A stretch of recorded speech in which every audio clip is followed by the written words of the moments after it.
1978 оны 7 сарын 11-ний өдөр Японы Кёто хотын Бирами клубт тухайн үеийн Ямагучи Якузагийн бүлгийн 3 дахь толгойлогч болох Таоко Казон бод улсын хэрэг гарсан. Үүнээс хойш шинэ хэргийг Бирамигийн аллага буюу гэмт хэрэг болсон газрын нэрээр нэрлэдэг болсон байна. Энэ хэргийг үйлдсэн хүн тухайн үед 26 настай Наруми Кёши гэдэг залуу байсан байна. Наруми Кёши энэ Мацуда Якузагийн бүлгийн гишүүн байсан бөгөөд тэрээр 1952 онд Осакад төрсэн. Бага байхдаа тийм энгийн даруухан нэг тийм хүүхэд байсан. Ерөөсөө сахилгагүй тийм зодон зөвхөн хийдгүү тэр даруухан хүүхэд байсан байна. Тэгээ аав ээж хоёр нь хоолны газар ажилладаг байсан бөгөөд тэднийх тийм мөнгө төгрөгийн гачигдaltaгүй нэг энгийн нэг айлд өсөж төрсөн. Тэгээ Наруми Кёшин дунд сургуулаа төгсөөд хэвлэлийн компанид ажилд орсон боловч 2 жил ажилласаа гарсан байна. Эндээс эхлээд түүний амьдрал шал өөрөөр эхэлж ирсэн. Ажлаас гараад гарсан жилээ 17 настай байсан бөгөөд гэрийнхээ ойролцоо нэг цайны газар цайн ууж байхдаа хүнтэй муудалсан байна. Эхлээд зүгээр энгийн маргаа байсан боловч сүүлдээ зодон хүн амны хэрэг болж дууссан байна. 17 настайдаа хүн зодон амийг нь өнөөсөн байна.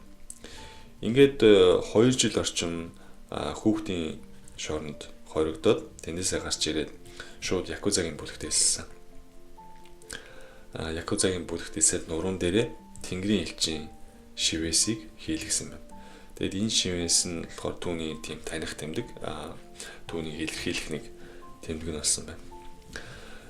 Наруми Кёшиг 2 жил хүүхдийн шоронд байсан хоогоор гэр бүл нь түүнийг орхиж явсан бөгөөд хоолны газар хүртэл орхиод өөр тийшээ нүүсэн байсан байна. 1975 оноос эхлээд Осака дахь Якузагийн дайн тийм үргэлжилсэн он жилүүд байсан.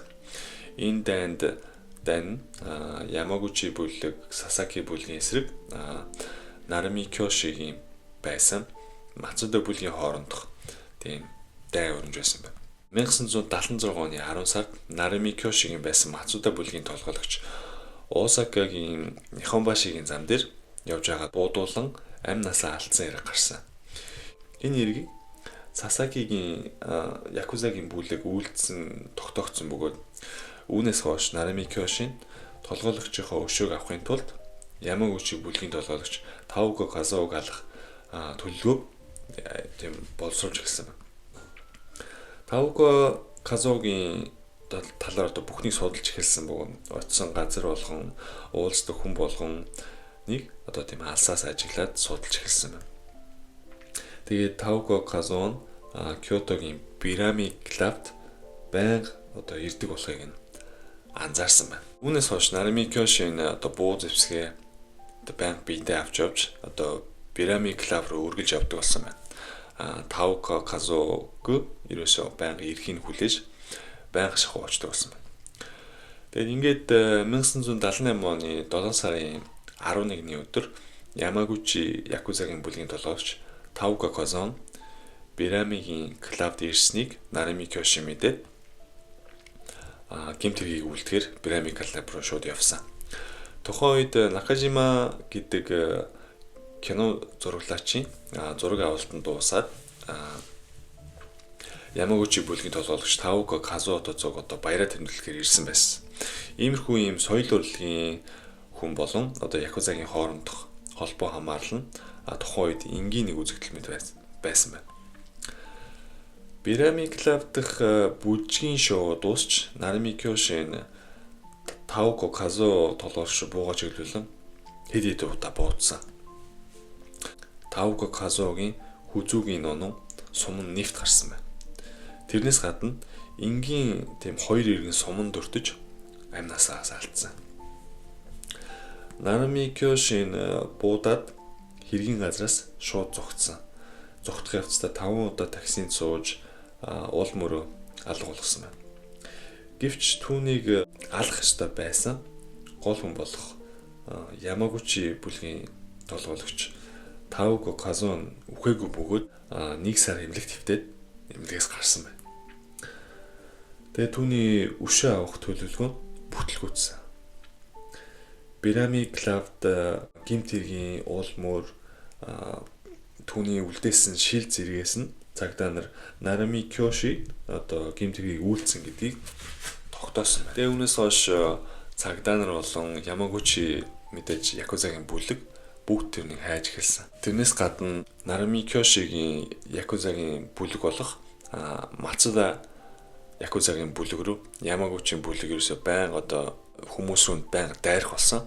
Байн дарамтлж Нарами Кёшиг ерөөсөө биднэрт өг гэсэн тийм яриа хүртэл байдаг байсан байна.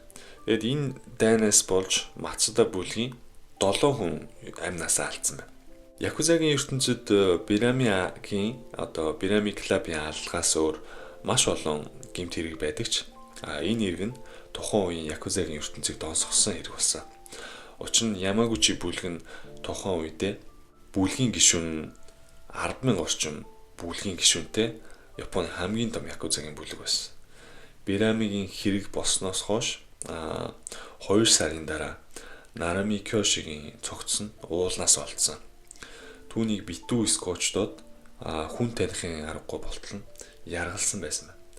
Түүнийг олсноос хойш 2 хоногийн дараа түүний нуруунд дээрх Тэнгэрийн элчийн шивээс болон биеинд нь байсан хүүхдийн зургаас нь түүнийг болохыг тогтоосон байна. Нүүрийн танихын аргагүй болгоод гарынх нь хумснуудыг бүгдийг суулж шүдийн хүртэл суг татсан байсан байна. Маш хэрцгийгээр хөнөөсөн байдалтай олдсон. Энэ хэргийг үйлдсэн 5 хүнийг баривчсан бөгөөд тэдгээр нь Нарами Кёшигийн өөрийн Якузагийн бүлэг болох Мацуда бүлгийн залуучууд байсан. Гэвч хэргийг судлах явцад гэмт хэргийн уул мөр зэрэгээс өмгөөлөгч болон цагдаа нар бүгд шинжилж үзээд энэ 5 залууг гэмт хэрэгт одоо буруугүй гэдгийг тогтоосон байна. Тухайн үед Ямагучи бүлэг нь Мацуда бүлгийг одоо дарамтлжтэй Нарами Кёшиг бидэнд өгөө. Нарами Кёшиг бидэнд өгөх юм бол энэ дайныг зогсооё гэж сүрдүүлж байсан гэх яриа хүртэл байт юм байна. Тэгээ Нарами Кёши өнгөрснөөс хойш 2 сарын дараа Ямагучи бүлгийн толгойлогч Таукон одоо хэвлэлийн хурал хийж Осакагийн одоо Якузагийн дайн дууссан гэдгийг албан ёсоор зарласан байна. Тэгээд Нарами Кёшигийн өнгөрсөн хэрэгтээ тэрний эзэн олж тогтоогдоогүй одоо хүртэл хэвээрээ байгаа юм байна. Нарами Кёшид эхнэр болон өөр нэг хайртай бүсгүй байсан бөгөөд яг Бирамигийн аллагыг одоо үйлдэхээс 1 хоногийн өмнө эхнэр болон өөрийн хайртай бүсгүйтэйгээ гурлаа цог хоол идээд намайг ингээд амьд үлдэхгүй байх үед хоёр би энийг ингэж хард хандж яваарэ гэд захиад явсан байна. Хэдий Нарами Кёшин өөрийн төлөлгөө Ямагучи бүлгийн Таока Казуо алах өөрийн төлөлгөөгөө хэрэгжүүлж чадаагүй тэр нь бүтлгүүцсэн боловч одоогийн энэ Якузагийн хүүхэндтэй өөрийгөө домог болгон үлдээсэн зоригтой юм залуу байсан байна. 26 наснда энэ хорвоог орхисон бөгөөд түүний одоо алтлаа Якузагийн түүхэнд яриад үлдсэн байна.